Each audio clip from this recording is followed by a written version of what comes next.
I came home from Germany with one suitcase, a worn coat, and a promise that the project everyone had written off was finally alive.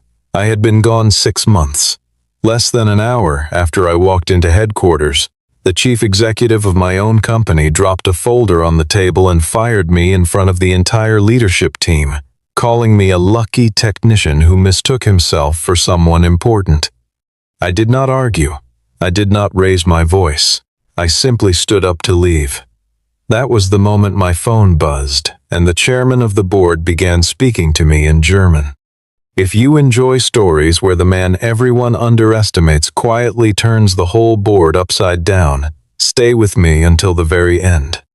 The red-eye out of Frankfurt landed in Chicago at 6:40 in the morning, and nobody was waiting for me at the gate. There was no car with a company logo on the door, no communications assistant with a rehearsed smile, no message on my phone congratulating me for anything at all. I carried a scuffed suitcase with a broken wheel, a company laptop with a cracked corner, and a coat that had faded from 6 months of walking between a factory floor, a hotel lobby, and an airport terminal. I had lost 11 pounds and gained a permanent ache in my lower back from sitting in molded plastic chairs in supplier conference rooms that smelled like machine oil and cold coffee. Outside the terminal, the air was sharp and gray, the way Chicago gets in early spring when winter refuses to sign the paperwork on its own departure.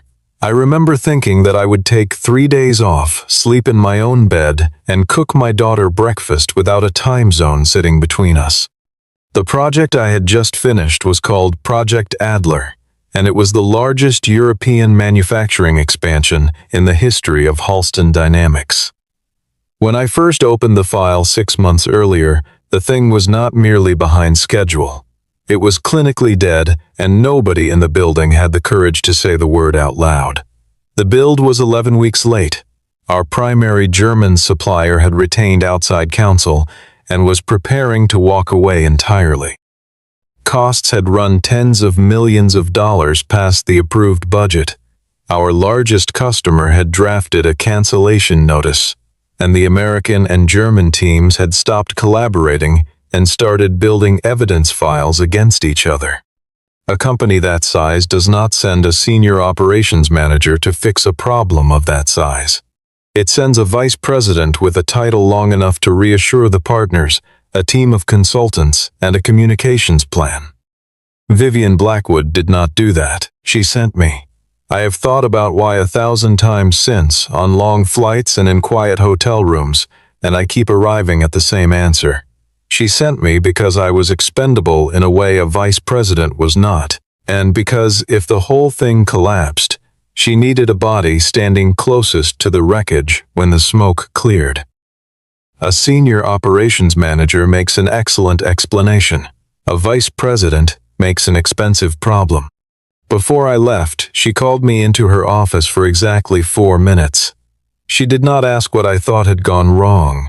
She did not ask what resources I would need, who I trusted on the ground, or what I believed the real timeline looked like. She looked at me the way you look at a rental car you have no intention of keeping, and she said, "Fix it, or at least tell us exactly why it failed."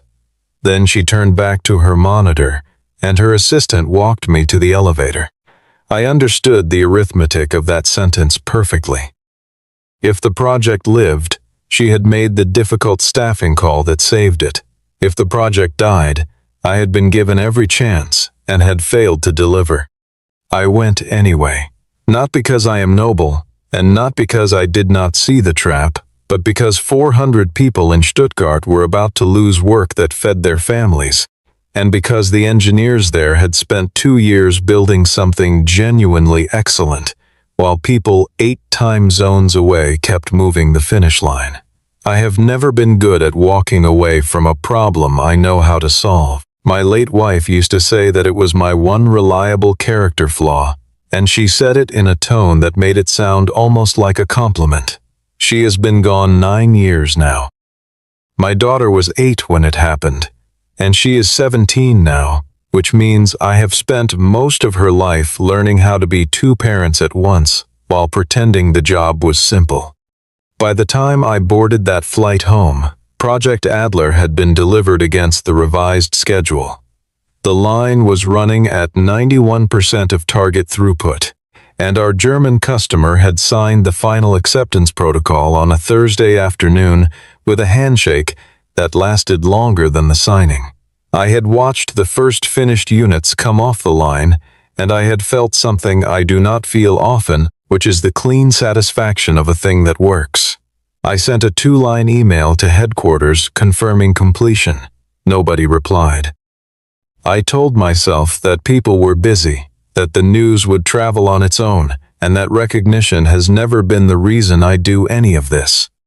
I took a cab from O'Hare straight to the office because the laptop needed to be returned to the network before it locked itself out, and because some part of me still believed in the ordinary courtesy of walking in the door and telling people the work was done.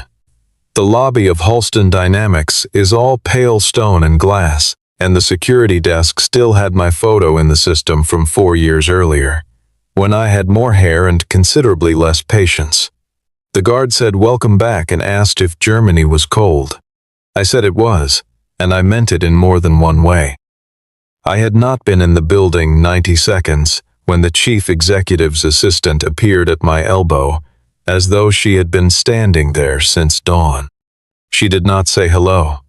She said that Ms. Blackwood wanted to see me immediately, and then she started walking toward the executive elevator without checking whether I followed. I looked at my watch out of habit. I had been on American soil for 51 minutes.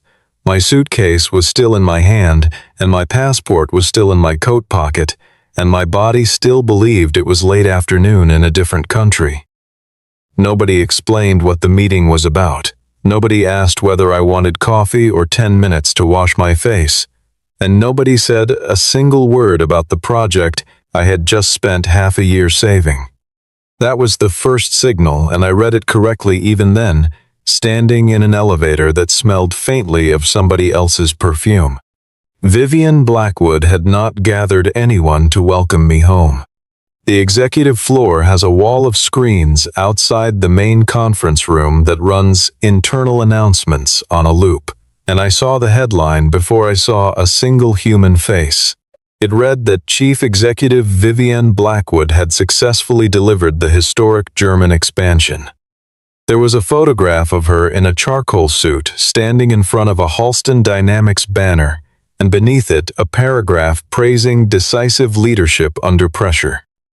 I stood there for maybe 5 seconds, still holding the suitcase, reading the same 3 sentences twice to make sure my exhausted brain was processing them correctly.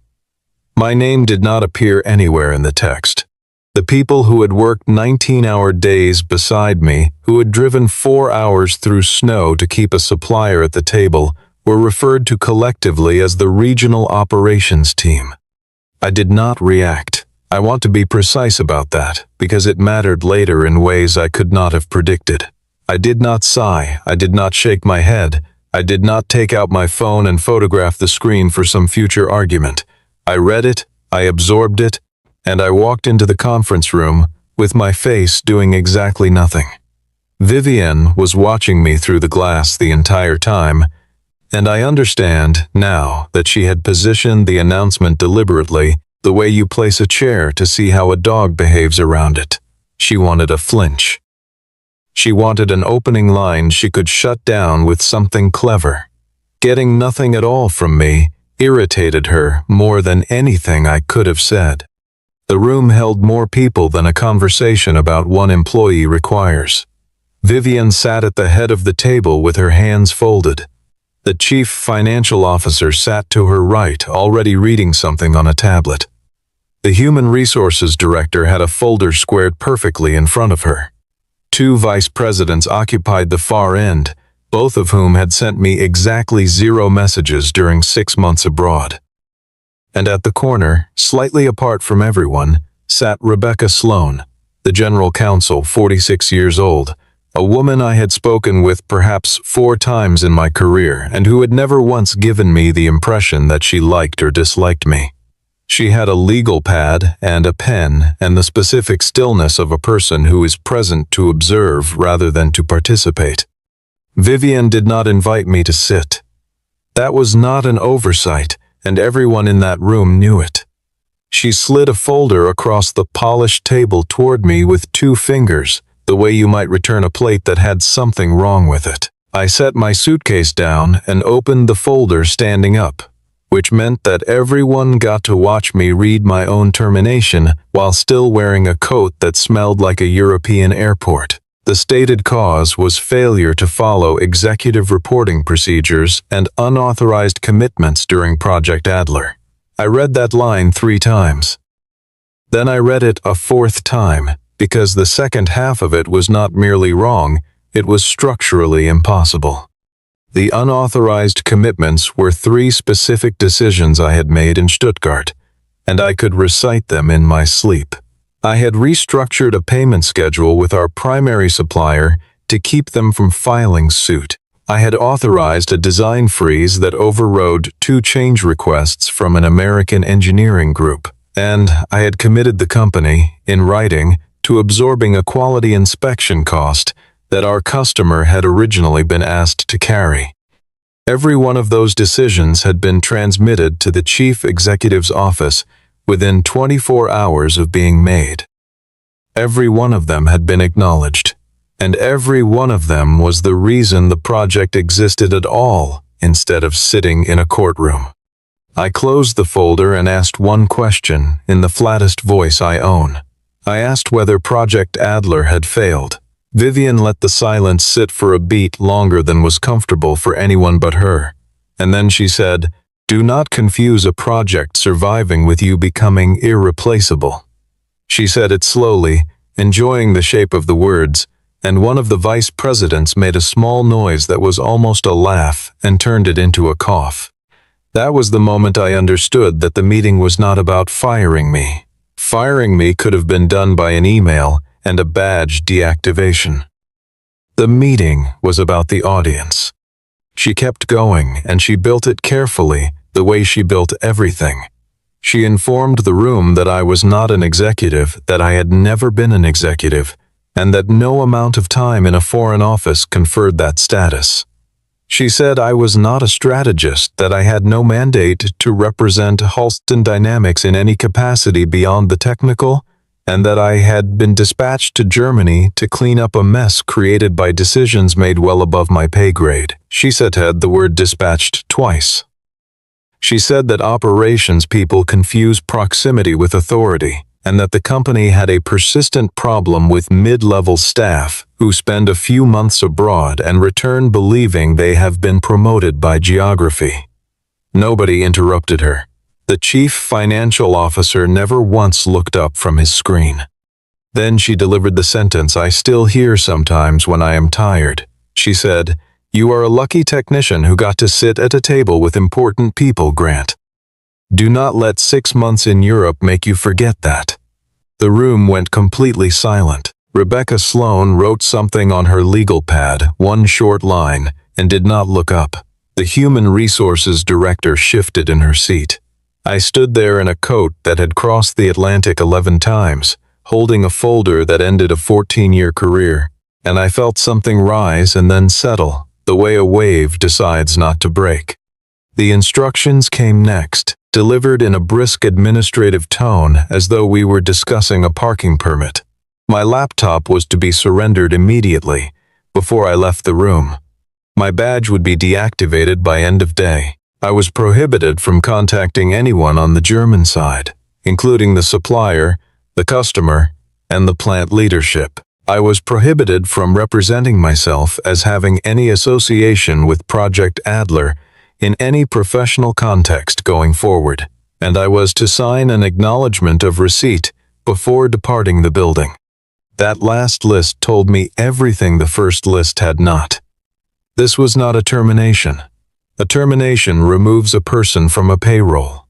This was an erasure, and it had a deadline attached to it. The board's final report on Project Adler had not yet been delivered. If I disappeared cleanly before that report reached the directors, then the story of the last 6 months could be written by whoever happened to be holding the pen. Vivienne was not getting rid of an employee she disliked. She was removing a witness before the questions started, and she was doing it in front of 6 people, so that the version of events would have corroborating memories. I asked her one more question. I asked whether she was certain she wanted to do this today. It was not a threat, and I did not load it with anything. I asked because I had a suitcase at my feet containing a document she did not know existed, and because I had spent 6 months learning that people who are certain rarely check. She looked directly at me, and there was no hesitation anywhere in her face. She said there was no better day than today. So I signed. I took the pen, wrote my name on the acknowledgement line, dated it, and set the pen down parallel to the edge of the folder. I did not beg. I did not slam anything. I did not offer a single word in my own defense, and I did not tell 6 people in that room what I actually knew, which would have taken about 90 seconds and would have detonated the entire building. Silence in that moment was not weakness. It was the only asset I had left. And I was not going to spend it in a room where the outcome had already been decided before I landed. Vivienne watched me sign, and I saw the small relaxation at the corner of her mouth. She believed she had won. It is worth noting, for the sake of the record, that at that exact moment, she was correct. I picked up my suitcase and stood, and I had actually taken one step toward the door when my personal phone buzzed against my chest. Under any other circumstance, I would have ignored it. But I had spent 6 months in a job where a buzzing phone meant a line had stopped or a truck had not arrived, and reflexes outlive employment. I pulled it out. The name on the screen was Everett Halston. Vivienne saw it too, because she was watching my hands the way a poker player watches hands. And something in her face moved 0.5 millimeter and then corrected itself. Everett Halston is 68 years old, and he founded Halston Dynamics out of a machine shop in 1984. He is the chairman of the board. He almost never comes to the building anymore. He does not attend the quarterly celebrations, and in 14 years I had exchanged perhaps 40 sentences with him in person. Everyone in that room had a mental model of him as a portrait on a wall who occasionally signs things. I answered the call, because when the founder of the company calls you 60 seconds after you have been fired, you answer. I did not get the chance to say hello. His voice came through the speaker, low and unhurried, and it was not in English. He said, "Herr Holloway, verlassen Sie das Gebäude noch nicht." Mr. Holloway, do not leave the building yet. I stopped moving entirely. Not because the instruction was surprising, but because of the language it arrived in. In 14 years, in every meeting, every conference call, every annual address, I had never once heard Everett Halston speak a word of German. Nothing in his official biography mentioned it. Nothing in any company history mentioned it. He continued in German, and he spoke it the way a person speaks a language he has lived inside rather than studied, with the small conversational shortcuts that no course teaches. He asked whether I was currently with Vivienne. I looked straight across the table at her, held her eyes, and answered with one syllable. Ja. Her chin lifted a fraction of an inch. Everett said, Der Vorstand wartet auf Sie. The board is waiting for you. Vivienne's German was not good, but it was good enough for 2 words, and those 2 words were Der Vorstand. I watched them land. Her hands, which had been folded in a perfect symmetrical arrangement for 11 minutes, came apart. The chief financial officer finally looked up from his screen. Rebecca Sloan turned her head very slightly toward the phone in my hand, and her pen stopped moving. Nobody in that room had been told that the board was convened. Nobody in that room had been told that the chairman was in the building. Vivienne extended her hand across the table and said, in a voice that had recovered most of its authority, "Give me the phone." Everett heard her. He switched to English so smoothly that it was almost cruel, and his voice filled the room from 6 inches above the table. He said, "That will not be necessary, Vivienne. I will see you in 10 minutes. Bring nothing you have not already filed." Then he stopped speaking English and returned to German, to me, as though she had been a brief interruption in a longer conversation. He asked me to bring one thing upstairs. He called it Die Blaue Frankfurter Akte, the blue Frankfurt file. I looked down at the suitcase standing beside my leg, the one with the broken wheel that had been sitting in that conference room the entire time I was being dismantled. Inside it, packed between two shirts because I did not trust it to the checked luggage, was a blue folder that had been handed to me in a supplier's office in Frankfurt 9 days earlier by a man who had shaken my hand for a very long time. Vivian had never heard of it. Vivian did not know the file existed, did not know the meeting had happened, and did not know that a copy had already crossed the Atlantic ahead of me. And I want to be honest about my own state in that moment, because it would be a nicer story if I had felt triumph. I did not. I felt the specific vertigo of a man who realizes he has been standing on a much larger floor than he thought, for much longer than he knew, and that other people have been watching him walk across it. Just before he ended the call, Everett said one more thing, and he said it in English so that the room would hear it. He said, "And Grant, do not sign anything else today." The words landed in the middle of that table like a dropped glass. Rebecca Sloan looked down at the acknowledgement form I had signed 90 seconds earlier, still sitting there with the ink barely dry, and then she looked up at Vivian, and for the first time all morning her neutral expression became something with a temperature to it. She wrote a second line on her legal pad and underlined it. The atmosphere in that room reorganized itself so completely that it was almost audible. 10 minutes earlier I had been a terminated mid-level manager with a badge about to be cancelled, being lectured about the difference between proximity and authority. Now the founder and chairman of Halston Dynamics had summoned both the chief executive and the man she had just fired to appear before the board, and had done it in a language that only one of us in the room spoke fluently. Vivian stood up. She smoothed her jacket, an unnecessary gesture that told me more than her face did. She asked, with careful casualness, what the chairman had wanted. I put the phone in my pocket and picked up my suitcase. I said that he had asked me not to leave the building. It was completely true, and it was completely useless to her. And she understood immediately that it was the last free piece of information she was going to get. 2 people were about to walk into that boardroom. Only one of us knew why. To understand what was in that blue folder, you have to go back to my first week in Stuttgart, because the situation on the ground bore almost no resemblance to the situation described in the reports. Our primary supplier had already drafted a claim and had scheduled a signing meeting with their counsel for the following Tuesday. Our largest customer had stopped believing any date we gave them, which is a harder problem than a late delivery because a late delivery can be fixed and a lost belief cannot be scheduled. The German engineers had refused all further overtime, and when I asked why, the plant manager told me plainly that they had rebuilt the same subassembly 3 times because the American Design Authority kept issuing revisions without ever seeing the line. That was the real cause, and it took me 9 days to prove it and put it on paper. The German team was not incompetent. They were absorbing the consequences of commercial promises made in Chicago by people who had never stood next to the machine they were promising. Somebody had sold a customer a configuration and a timeline that the physical process could not produce. And then every time reality pushed back, the answer from headquarters had been another change request and another optimistic slide. So I did the only thing I know how to do, which is unglamorous and takes forever. I sat in rooms. I sat with the engineers at 7 in the morning with bad coffee and a printed layout. I sat with the supplier's managing director for 4 hours on a Saturday in an office with no heat on.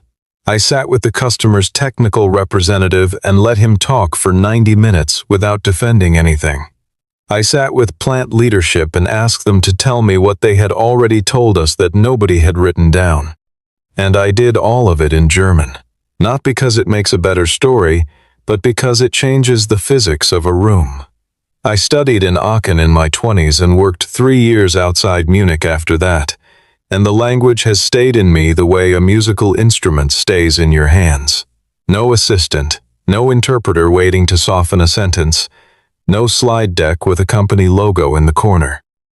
When a supplier's managing director tells you at 11 at night that he cannot make payroll if we delay again, and you answer him in his own language without pausing to translate, the conversation stops being a negotiation between two corporations and becomes a conversation between two people with a problem. I told them 3 things, and I repeated them every week for 6 months until they became boring. If Halston Dynamics was wrong, we would say so in writing. If a schedule was not physically achievable, we would change the schedule rather than the people. And if the American side broke an agreement, I would record it in my report exactly as it happened, with names and dates, whether or not that report made anyone comfortable. The first month, nobody believed me. The second month, they tested me twice. By the third month, the supplier's managing director started calling my cell phone directly instead of routing through official channels.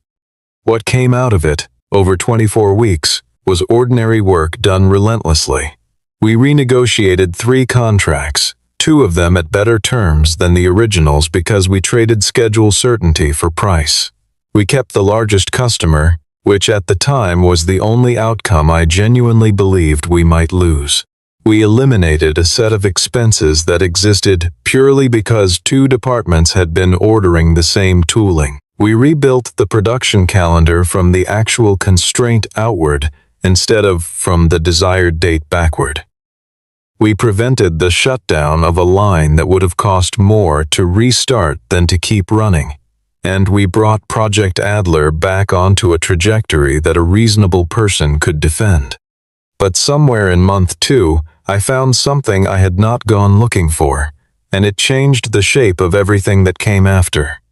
I was reconciling our field data against the summaries that had been circulated internally, ordinary housekeeping, and the numbers did not match, not by rounding. Our reported schedule variance was materially better in the summary than in the field. A cost overrun that we had flagged in week 3 appeared in a headquarters document, dated 6 weeks later, described as an emerging risk. And a formal escalation the plant had filed about the design revisions, a document with a reference number and a signature, did not appear in the board package at all. I checked it 4 times before I accepted what I was looking at. Reports leaving the chief executive's office were describing a version of Project Adler that was better than the one I was standing in, and the corrections were not random. Every deletion made the same person look better. Every delay in reporting pushed a bad number past a board meeting. So I sent the complete underlying data back to Chicago, unfiltered, with the raw attachments, because I did not want to be the third person in a chain who decided what other people were allowed to see. I expected an acknowledgement from an analyst. What I got 4 days later was a reply from Everett Halston, personally, from an address I did not recognize, containing exactly 2 questions. Both questions were specific enough that he had clearly read every page. From that week forward, the chairman asked me to send him an independent weekly report. Field conditions, decisions made, decisions blocked, and what I believed the honest completion date was. Nothing about personalities. No opinions. 24 of them, every Friday, some of them written in an airport at midnight. Vivian knew that documents were flowing from Stuttgart to Chicago, and she assumed they were technical annexes for the engineering group. She never asked who was reading them. She never once asked me a single question about the project that could not be answered with a number she could put on a slide. What I did not fully understand until that morning in the lobby, staring at a screen with her photograph on it, was that Everett had not been checking up on a project for 6 months. He had been watching a man handle one. And the blue folder from Frankfurt was the last piece. 9 days before I flew home, the supplier's managing director and the customer's program director had signed a joint letter in German addressed to the board of Halston Dynamics. It set out 3 things in plain language: what had actually caused the project to nearly collapse, who had been given direct coordination authority when it was rescued, and the conditions under which they would proceed to the next phase of cooperation. It ran 9 pages. My name appeared in it 41 times. Vivian Blackwood's name appeared once in the distribution list. Vivian intercepted me in the corridor on the 22nd floor and steered me into an empty office with a view of the river. She closed the door herself, which I had never seen her do. The contempt was still there, but it had been diluted with something faster and more useful to her, and she started by asking how long Everett had been communicating with me. I told her she should ask him. That was not defiance. It was simply the only accurate answer, and I have learned that accurate answers are extremely difficult to fight. She changed tactics with impressive speed. She reminded me that every document, dataset, note, and communication I had produced in Germany was the property of Halston Dynamics, that I had signed an intellectual property agreement in 2012, and that removing company records from the premises after termination would be a serious matter. I agreed with her. I said, "I know," and I meant it, and I did not add anything else. That was the moment her voice lost its rhythm, because if I was not planning to use the material for my own protection, then she could not work out what I was planning to use it for. She tried once more to re-establish the ground she was standing on. She said, "Do not mistake a few Germans liking you for having become an executive." I did not answer. There is nothing to say to a sentence like that, and answering it would have given her the argument she wanted, an argument being a thing she was very good at, and I am not. Then she played the last card in her hand, and she played it well. She said that the termination did not need to stand as written. It could be reclassified as a mutual separation, with a neutral reference, no cause on file, and 6 months of salary paid out in a single installment. All it required was a standard confidentiality provision covering internal reporting and executive decisions related to Project Adler. She said the word standard twice. She slid a printed 1-page summary across the desk, which meant somebody had drafted it before I landed. I read it. It was, by any ordinary measure, a good deal for a man who had been unemployed for 40 minutes and had a daughter starting college in 18 months. I pushed it back across the desk and told her that I had just flown 10 hours and was not in the mood to sell the truth for 6 months of salary. She stared at me. I do not think anyone had said anything like that to her in years, possibly ever, and the strange part is that I was not being brave. I was tired in a way that removes the ability to perform. She asked me what I wanted. She asked it 3 different ways in about 90 seconds, escalating each time. A title, a package, a European posting, name it. And I told her the truth, which was that I did not want anything. That answer frightened her more than any demand could have, and I watched it do so. A man who wants money can be paid. A man who wants revenge can be provoked into overreaching. A man who wants her job can be exposed as ambitious and neutralized as a rival. A man who simply intends to walk into a boardroom and describe what happened, accurately with documents, has no price and no attack surface. She stood at the window for a moment with her back to me, and when she turned around, she said something that I think was the only honest sentence she spoke that entire day. She said, "You should have taken the money." Then she opened the door. Everett Halston was already seated when we walked into the boardroom, at the middle of the long side of the table rather than the head, which is where he has always sat. 4 directors were present in the room, and 2 were on the wall screen. On a second screen, live from Stuttgart, were 3 faces I knew extremely well: the supplier's managing director, the customer's program director, and the plant manager who had once driven me to the airport at 4 in the morning because the taxi never came. Rebecca Sloan came in behind us and sat down with 2 folders instead of 1. Vivian moved to control the narrative before anyone else could speak, and she did it competently because that is her actual skill. She stood, thanked the board for convening, and delivered 90 seconds on Project Adler's successful completion, attributing the turnaround to what she called an executive leadership restructuring of the European program, decisive resource reallocation, and a renewed accountability framework. It was a good performance. If I had not spent 6 months in the building she was describing, I would have believed it. Everett did not argue with a single word of it. He let her finish, let the silence extend for 2 full seconds, and then asked one question in a mild voice. He asked, "And who led that restructuring on the ground in Germany?" Vivian answered for close to a minute without naming a person. She said the Regional Operations Organization under executive direction. She said cross-functional alignment.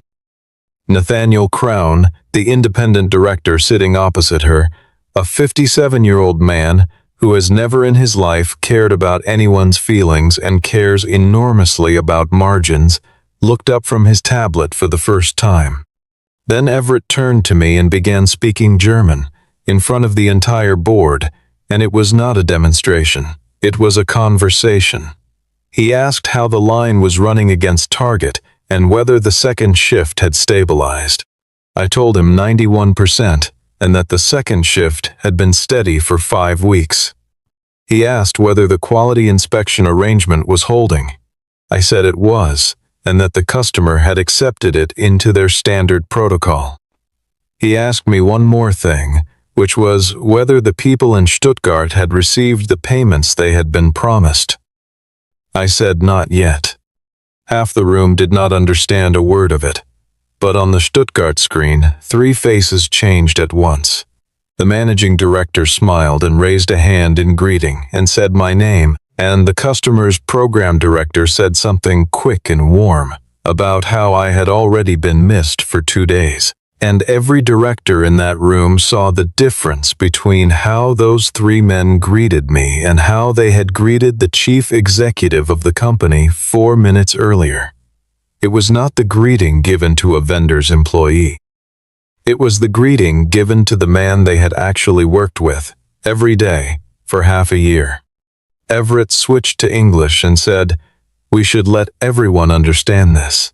Then he opened the blue folder. He read the joint letter aloud, translating as he went, and the room got very quiet around page 3.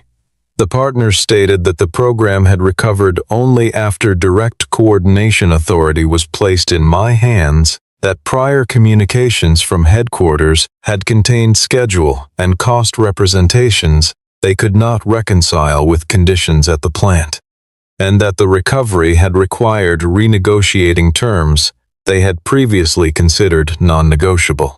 Nathaniel Crown asked the obvious question, and he asked it looking at Vivian rather than at Everett.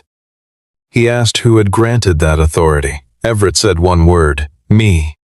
3 months earlier, without informing the chief executive, the chairman had signed a special operational mandate authorizing me to make binding emergency decisions on Project Adler within a defined financial ceiling, reporting directly to him. He handed a copy to Rebecca Sloan. She read it for perhaps 40 seconds, checked the signature page and the corporate register reference, and stated for the record that the instrument was valid, properly executed, and had been on file with the corporate secretary since the date it was signed, which meant the stated cause on my termination letter, unauthorized commitments, described 3 decisions that had been explicitly authorized in advance by the chairman of the board, under a document that had been sitting in the company's own records the entire time. Vivian had fired me for exercising authority she did not know I had been given, using a folder she had asked her own general counsel to review that morning without ever asking whether any mandate existed. She had not checked. In 14 years I have learned that people who are certain rarely do. She began to recover because she is not a fragile person, and she pivoted to the argument that a mandate she had never been told about was itself the problem, that the chain of command had been broken, and that a chief executive cannot be held responsible for a program she had been structurally cut out of. It was, in fairness, not a stupid argument. Everett did not answer it. He opened the last document instead. After Project Adler stabilized, the German partners had submitted a proposal to extend the relationship across 3 additional plants. 5-year projected value, $420 million. Vivian's face did something involuntary and almost sympathetic, because for a fraction of a second she saw the largest transaction of her tenure sitting on the table in front of her, and she reached for it the way anyone would. Then Everett read the conditions. There was one. The partners required that I personally continue to lead the implementation, not as a courtesy and not out of affection. The customer's program director said it himself, on the screen in careful English so that nobody in the room could claim ambiguity. He said they had spent 2 years receiving numbers that improved every time they were reported and schedules that were revised after the fact, and that in 6 months I had never once concealed a problem, altered a figure, or promised something the process could not produce, and that I could speak directly to both an engineer and a board without changing the story between the 2 rooms. He said that if I no longer represented Halston Dynamics, they would reconsider the entire agreement. The silence in that boardroom had a physical weight to it. 90 minutes earlier, in a conference room 4 floors down, this same company's chief executive had called me a lucky technician in front of 6 people. Now, $420 million of contracted growth was resting entirely on the professional standing of the man she had fired before he had finished unpacking. Nathaniel Crown did not raise his voice. He asked Vivian whether she had been aware of that condition. She had to say no. He asked whether she had spoken to the partners at any point in the past 6 months. She said her office had maintained regular contact. He asked whether she personally had spoken to them. There was a pause, and then she said no. Everett said, without any particular cruelty, that this was because she had never asked the people who were actually doing the work. That is the whole difference between us, and it took a boardroom to make it visible. Vivian knew how to manage the appearance of a company. I know how to manage the thing itself. For most of my career, the first skill has been better compensated, and I have made peace with that. But there are certain rooms where only the second one survives contact with a question. She made one final attempt, and it was the correct move given her position. She argued that I had operated outside the chain of command and stripped the chief executive of visibility into her own program, and that whatever the mandate said, the organizational damage was real. Everett still did not argue. He turned to Rebecca Sloan, who opened her second folder. Legal had spent 3 months conducting a review of Project Adler reporting. They had compared my field reports against the summaries submitted to the board by the chief executive's office. The differences were not interpretive. Escalations filed by the plant regarding design revisions had been removed entirely. 2 cost overruns had been held and reported in a later cycle, landing after a board meeting rather than before it. Recovery actions taken by my team had been recharacterized in board materials as executive intervention. And there was a set of internal messages, dated 7 weeks before the project was completed, in which Vivian's office instructed human resources to prepare a termination package for me and to have it ready regardless of program outcome. That is the sentence I still find remarkable, regardless of outcome. If Project Adler had died, I would have been the man who was given every resource and failed, and my file would have been the explanation delivered to the board. If Project Adler lived, I had to be gone before anyone in that room started asking who had actually saved it and what the reports had said along the way. There was no version of the last 6 months in which I kept my job. I had simply been the safest available answer to a question that had not been asked yet. Vivian said it was contingency staffing planning. Nathaniel Crown told her that she had terminated the man who held the largest contract of the year on a stated cause that the chairman himself had authorized, and that he did not need a legal conclusion to know what that looked like from where he was sitting. Everett did not fire her in that room, and I have thought about why. It would have been theater, and theater can be appealed. What the board did instead was quieter and considerably worse for her. They voted to suspend her executive authority pending a formal investigation. They removed her as the company's representative on the Project Adler relationship. They transferred all European operations to a special executive committee reporting to the chairman. And they instructed the general counsel to preserve every communication associated with the program. It took 11 minutes. She sat there while it happened, and to her credit, she did not say a word during the vote. When it was finished, she looked across the table at me and used my full name for the first time in 4 years. Grant Holloway. No title, no technician, nothing sharp left in it. She said, "You planned this," and I told her the truth, which was that I had been in Germany doing the job she gave me. That was the end of it. She had chosen me for the assignment. She had never once asked me a question about it.